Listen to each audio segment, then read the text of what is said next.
말 한마디 한마디, 숨소리 하나하나 모두 구구절절 이야기가 되는 안온한 밤. 배우 김혜원입니다.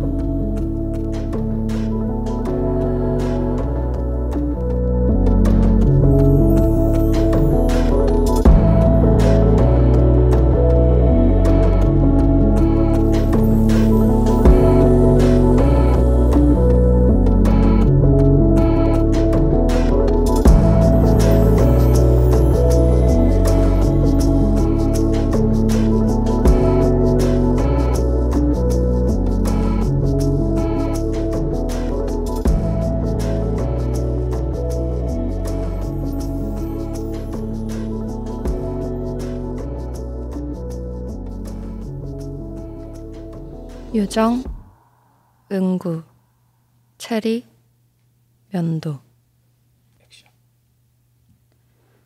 유정은 독특한 취향이 하나 있다. 원래 용도와는 다르게 사용을 해보는 것. 아마도 영화에서 봤던 장면 때문인 듯하다. 작은 면도칼로 사람의 목을 긋는, 그럼. 그런 식으로 써보려는 건 아니다. 성별로 인해 결코 살 일이 없을 것 같던 면도칼이 집에 있는 이유다. 어제 사온 냉장고에서 차갑게 내려앉은 체리를 꺼내 면도칼로 꼭지를 정리해 본다. 껍질도 벗겨보려 하지만 이게 지금 체리 표면을 면도하는 건지 과일 손질을 하는 건지 모르겠다. 식탁 아래에 있던 은구가 튀어나갔다. 은구는 고양이 이름이다. 엄지손가락에서 붉은 것이 몽글몽글 올라온다. 잘 익은 체리보다 더 달콤할 것 같다. 해파리, 단감, 물엿, 종이. 와그작하고 단감을 한 입 가득 씹고 있자니 기분 좋은 단맛에 어린 시절 어머니가 깎아주시던 기억이 떠오른다. 항상 씨 주변을 핥으며 그 씁쓸함을 먼저 즐기고 난 후 과육을 씹었더랬다. 우연히 들어온 이 집에서 어린 시절을 회상하게 될 줄은 몰랐다. 식탁 위에 종이가 한 장 놓여 있다. 뭘까 하고 봤더니 혼인신고서? 아마 신혼부부였나 보다. 손에 묻은 것을 대충 종이 뒷면에 닦아내고 바닥을 보니 진득하고 끈적한 이것저것들이 잔뜩 흘러나와 있었다. 비슷한 것을 바다에서 봤다. 말랑하고 흐물거리는 해파리. 해파리떼가 엉겨붙어 덩어리가 된 모습. 지금 눈앞의 바다는 푸른색은 아니지만 말이다. 남은 단감을 우물거리며 다시 기억을 음미하자 TV에서 봤던 여배우의 인터뷰가 생각이 났다. 농도를 물엿으로 맞춰 촬영이 길어질수록 굳어가는 가짜피 때문에 힘들다는 그런 내용이었다. 뭔 상관이려나. 이제 그만 나가야겠다. 발자국이 남는 느낌이 생각보다 질척인다. 쪼그려 앉아 손가락으로 찍어본다. 역시 진짜는 물엿과는 다르군. 결국 가짜는 가짜다. 감 잘 먹었습니다. 낭만 노을, 하늘, 태양. 오랜만에 하늘을 올려다보니 노을이 내려앉아 있다. 꽤나 붉게 내리는 탓에 나의 얼굴에 들이우는 그림자마저 발갛게 타오른다. 뻐근한 몸을 풀어주며 하던 일을 마저 하려던 찰나 아쉬움이 찾아왔다. 이제 더 이상 못하겠구나. 내가 가진 유일한 낭만이 오늘로 막을 내리겠구나 하는 그런 튀어가는 뜨거운 액체를 맞으며 하나, 둘 나뉘는 모습을 보아하니 지금이 중요하지 싶다. 뜨겁고 무거운 진득한 노을이 상반신을 전부 뒤덮었다.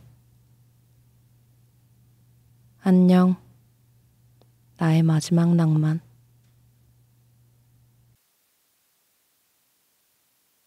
선크림, 이불, 진주, 마녀.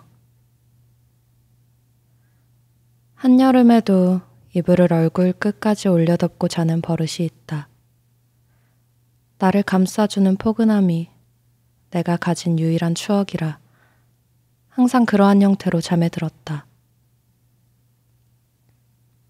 새카맣게 변해버린 시체들이 매일같이 던져져서 붙은 별명이었다.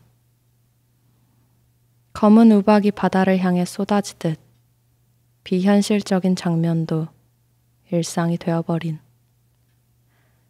가족 중 한 명은 던져본 경험이 있는 그런 해였다.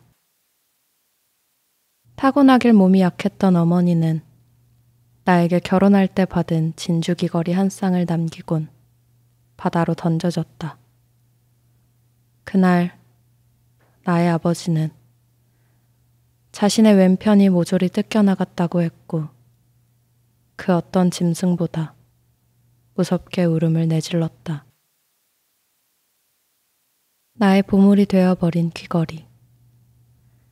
귓볼이 피고름으로 범벅이 되어도 결코 뺄 수 없었던 나의 어머니. 어머니를 닮아 아름다운 진주 귀걸이는 안타깝게도 마을의 최고 권력자의 딸의 마음에 박혀버렸고 나는 그렇게 우리 마을의 마녀가 되어 있었다. 어찌 내 어머니를 내놓을 수 있겠는가. 허나 아버지는 남은 오른쪽을 차마 잃을 수 없었다. 딸아, 나의 반쪽아. 이 아비는 너마저 잃고 싶지 않구나. 그저 귀걸이란다. 아니에요. 귀걸이라뇨. 어머니인걸요. 저에게 남은 마지막 어머니라고요.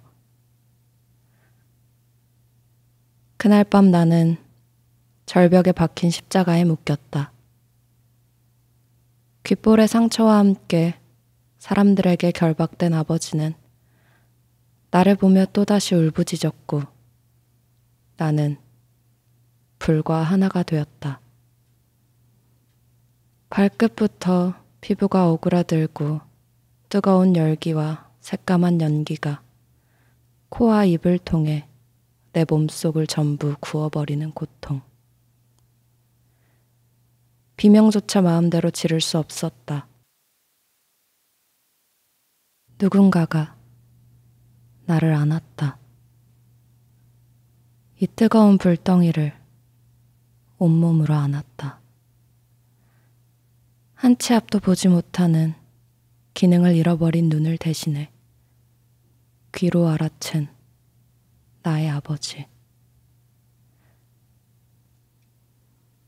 나를 태워 죽이는 불을 끄려고 온몸으로 발버둥치는 나의 아버지. 그저 사랑한다는 말만 계속해서 들려온다. 많이 아프지? 괜찮아. 사랑한다, 내 딸. 최후의 힘으로 나와 함께 절벽 아래 바다로 떨어지는 나의 아버지. 이제 더 이상 뜨겁지 말아요, 우리. 벌써 몇 세기도 더 지난 기억이 아직도 나를 이불 덮게 만든다. 죄송해요. 저 진짜 마녀였나 봐요. 죄송해요. 지독한 꿈이자 행복한 꿈에서 깨어나 외출 준비를 한다. 30도가 넘는 30도가 넘는 뜨거운 이 여름이 싫다. 선크림을 바르며 오늘도 3명분의 삶을 산다. 물티슈, 막걸리, 체리, 열쇠. 6월 초에 나는 체리는 유난히 달콤하다고 했다. 수학철이 오자 여기저기 흩어져 살고 있는 가족들이 모두 모인다. 서울, 부산, 대전, 경기도. 참 많이도 퍼져서 살고 있다. 가족들이 모두 모여 체리를 수확하고 나면 가져가 먹을 만큼 일정량 챙기곤 했다. 항상 모두가 동등하게 가져가면서도 누구 하나 농땡이 피우지 않고 우애 좋게 열심히 일을 해 주위 어르신들의 칭찬이 마르지 않았다. 집에는 할머니가 수확한 체리로 만든 잼과 시럽이 항상 가득해 온갖 간식들을 만들어 주시곤 했다. 생체리가 와르르 올라간 빙수, 체리파이, 체리에이드, 어른들을 위한 체리주. 온통 붉고 달콤한 빨갛고 따뜻한 것들 투성인 체리 농장. 이 화목의 가장 중요한 열쇠, 체리. 대낮을 모조리 수확에 사용하고는 온 가족이 체리나무 그늘 아래 누웠다. 할아버지는 기계를 이용해 체리나무를 흔들어 누워있는 가족들 위로 새빨간 우박을 우르르 떨어뜨리시곤 한참을 아이처럼 웃으셨다. 모두들 한바탕 웃고 나선 새참을 먹으러 집으로 향한다. 루비처럼 반짝거리는 체리를 몇 개 골라 집어넣었다. 어른들은 막걸리를 마시며 부추전과 수육을 드셨다. 집안의 장남인 아버지 말곤 아직 아이가 있는 집이 없어 아쉽게도 나는 사촌이 없었다. 엄마한테 혼이 날까 몰래 화장실에 들어가 아까 챙겨둔 체리를 물에 씻어 먹었다. 토독 하고 껍질을 뚫고 이가 들어가면 혀끝이 새큼하다. 이내 달콤한 과육이 입안으로 들어오면 빨갛고 반짝이는 것 중 체리보다 맛있는 건 없을 거라고 생각한다. 입 주변이 발갛게 물들어 물티슈로 쓱쓱 닦아내고 아무 일 없다는 듯이 화장실에서 나왔다. 근데 집이 조용하다. 응? 다들 술을 먹고 취해서 잠들었나? 가까이 다가가 보니 어른들은 엎어져서 잔뜩 먹은 체리를 토해내고 있다. 예쁜 체리와 다르게 검붉고 찐득한 것들이 식탁을 가득 메우고 그것도 모자라 바닥으로 쏟아져 내리는데 도무지 일어날 생각들을 안 한다. 항상 일을 마치고도 막걸리를 먹지 않던 둘째 고모네 부부는 덜 피곤했는지 멀쩡한 채 어딘가에 전화를 하고 있다. 무슨 일인지 묻자 고모는 나를 데리고 방으로 들어갔다. 체리는 너무 위험하다. 아니, 체리 농장은 너무 위험해. 블로그, 호미, 비상구, 응급실. 2024년 10월 17일. 바깥이 조용하다.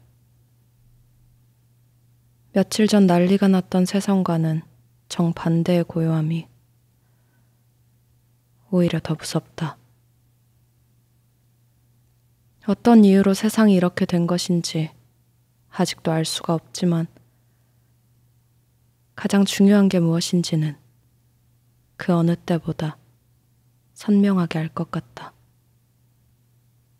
생존. 살아남아야 하는 것. 사람이 사람을 먹는다. 배가 고파서 먹는 건지 그냥 그런 방식으로 공격을 하는 건지는 알 수 없다. 물리거나 긁히거나 해서 타액이 체내로 침투하여 더 이상 사람이 아니게 되는 그런 방식은 아닌 것 같았다. 물어뜯기고 잡아 뽑히고 피와 체액을 뒤집어 써도 그냥 죽음으로 끝이었다. 되살아나듯 일어나는 사람은 한 명도 없었다.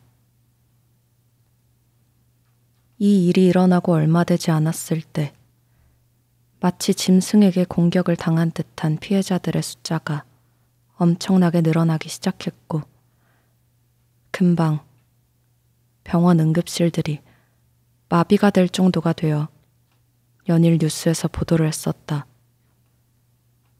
그렇지만 병원에서 추가 피해가 일어나지 않는 것을 보고 유추해낸 것이었다. 수많은 좀비물을 봐왔던 내가 추측하건대 전염의 형태가 아닌 발현의 형태인 것이 분명하다. 그렇다면 나도 언제든 그런 존재로 변할 수 있다는 것이다. 저것들에게 잡아먹혀 죽는 것보다 저것들 중 하나가 되는 것이 가장 두려운 일이다. 매일마다, 매 시간마다 나의 상태를 기록하고 있다. 인터넷이나 핸드폰이 마비가 되는 일이 생각보다 쉽게 일어나지는 않는 것 같다. 그래서 집 안에서 블로그를 통해 사람들과 정보를 나누고 나의 상태를 알리고 있다. 인간의 일상에 침투해 돌아다니는 포식자들이 생긴 세계. 이 정도가 지금 상태를 설명하기 좋은 말인 것 같다. 사람들은 바깥 활동을 거의 하지 않고 있다. 하지만 코로나 시절처럼 배달로 식사를 해결할 수 있는 상황은 아니다. 어찌되었든 나가야만 한다. 그렇지 않으면 굶어 죽고 말 것이다.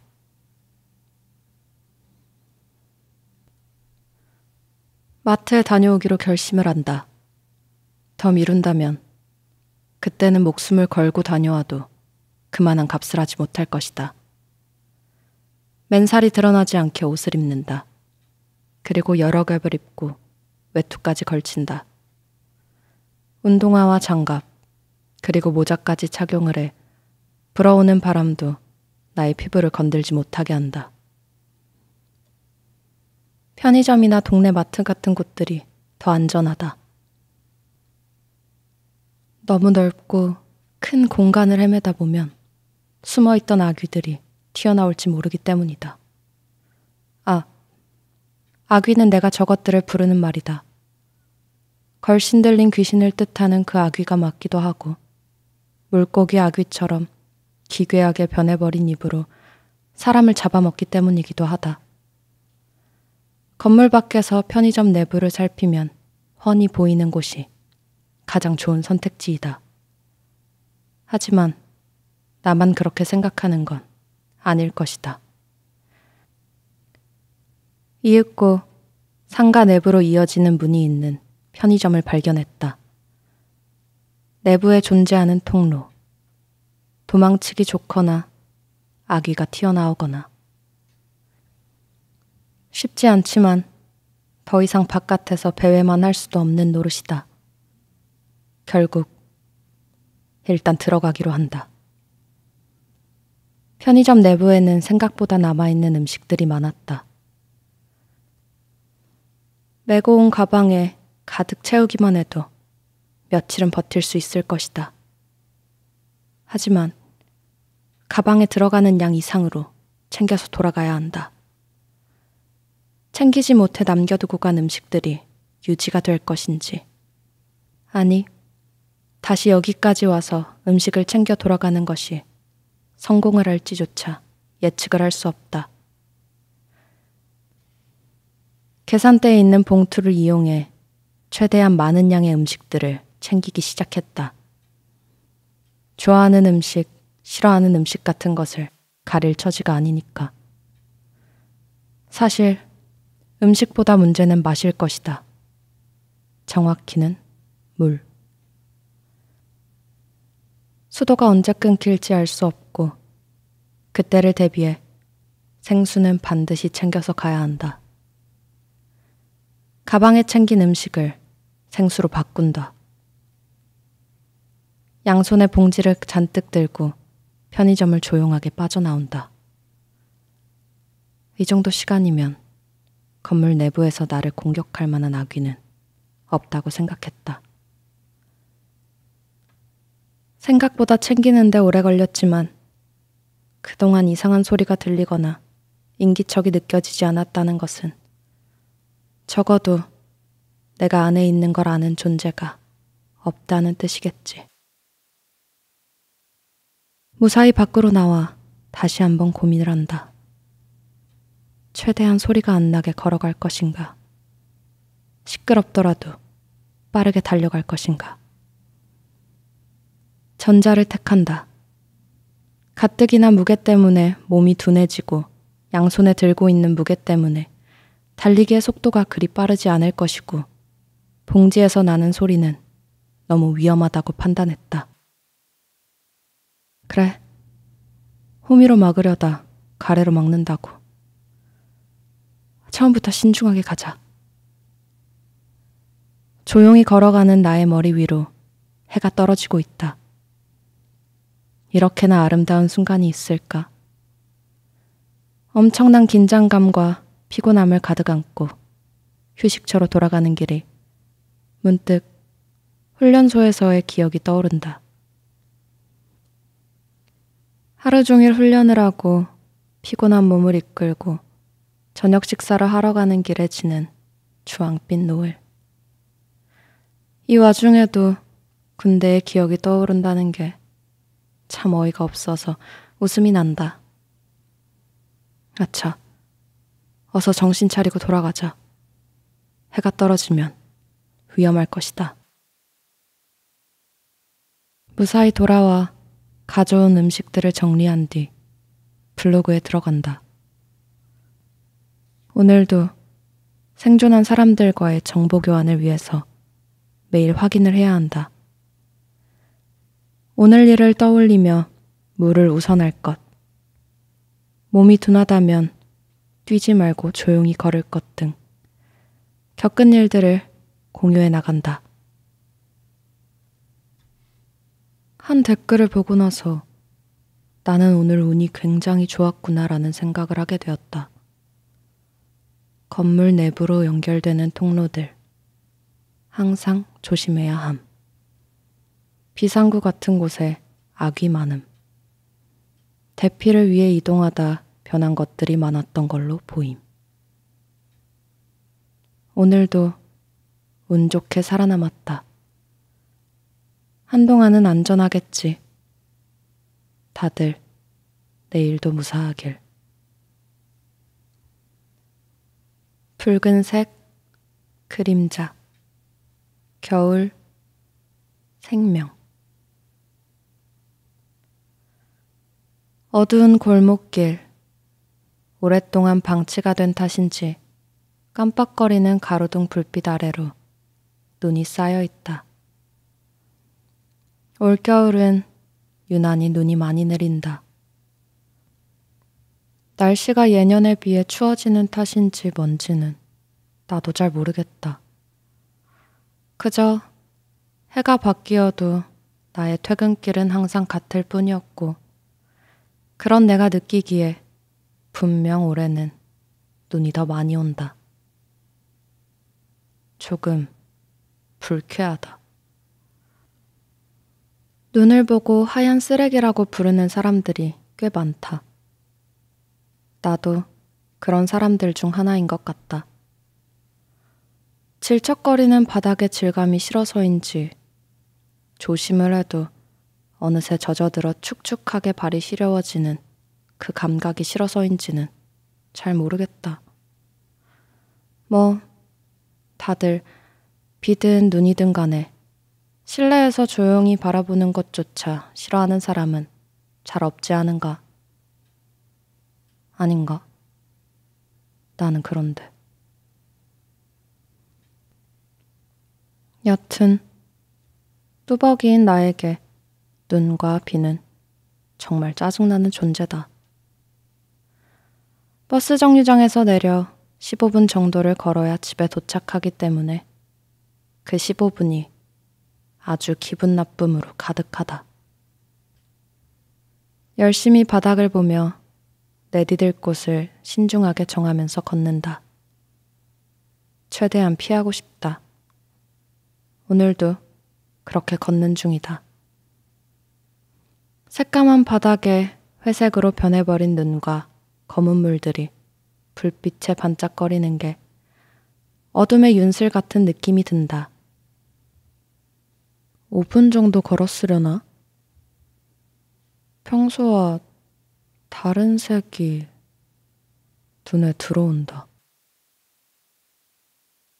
붉다. 붉은색? 붉으스름? 아니, 붉으죽죽한 그런 색이다. 어둡고 빨간색이 눈을 타고 시야로 스며든다.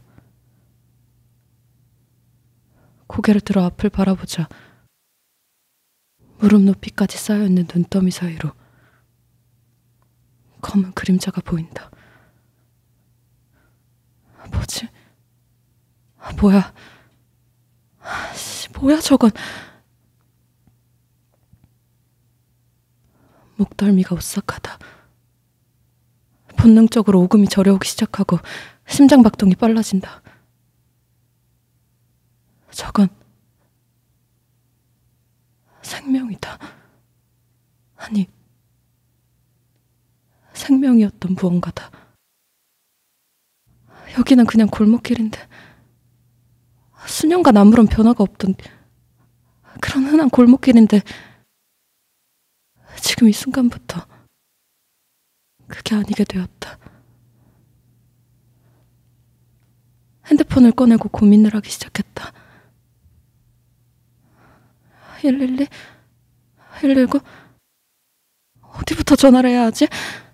아니, 일단 가까이 가서 확인을 먼저 해야 하나? 그런데 무서운데 난 지금 뭘 해야 되는 거지? 그림자로 다가갈수록 바닥이 붉은색으로 가득하다. 질척이는 시꺼먼 눈보다 더 밟기 싫은 것은 처음이다. 발자국이 점점 붉어진다. 이거 내가 괜히 오해받는 거 아닌가 모르겠네. 분명 드라마 같은 곳에선 그런 상황이 벌어지던데. 천천히 가까워진다. 보인다. 한 인간의 생명이 꺼져가는 상황이 맞았다. 당장 112에 전화를 했다. 어떻게 봐도 경찰이 필요한 상황으로 보인다. 여보세요? 여기 사람이 쓰러져 있어요. 피를 엄청나게 흘렸어요. 여기가 어디냐면... 흑백의 골목이 빨갛고 파란색으로 시끄러운 사이렌 소리로 가득하다. 단조롭던 골목이 그리워질 것 같다. 이제 못 다니겠지. 나는 여기를. 거울, 눈물, 고양이, 쿠션. 몇 날 며칠을 침대에서 나오지를 못했다. 몸에서 조금 냄새가 나는 것 같아서 욕실로 향했다. 거울을 보니 눈이 퉁퉁 부어있고 눈물 자국이 잔뜩이었다. 꾀죄죄하다. 너무 많이 울었나 보다. 세수를 하고 양치를 한다. 큰 칫솔 하나, 손톱만한 작은 칫솔 하나.